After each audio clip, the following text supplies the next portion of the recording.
નવસારી માર્ગ પર અજરાઈ ગામે બસ સ્ટોપ ઉપર ₹3.21 લાખના વિદેશી દારૂની 1230 બોટલ સાથે 4 મહિલાઓની ધરપકડ તથા 2 ને વોન્ટેડ જાહેર કર્યા હતા।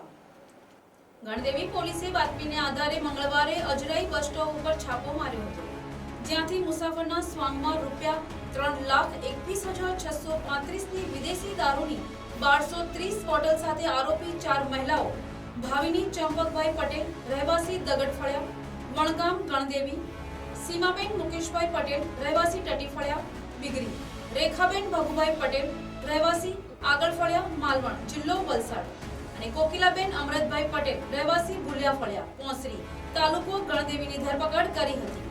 તેમની પાસેથી 2 મોબાઈલ ₹1,000 મળી કુલ ₹3,23,635નો મુદ્દામાલ કબજે લીધો હતો અને જથ્થો મંગાવનાર રાજુ રામદાસ રહેવાસી હોજીવાલા સચિન સુરત અને પદ્માબેન રહેવાસી સચિનને વોન્ટેડ જાહેર કર્યા હતા।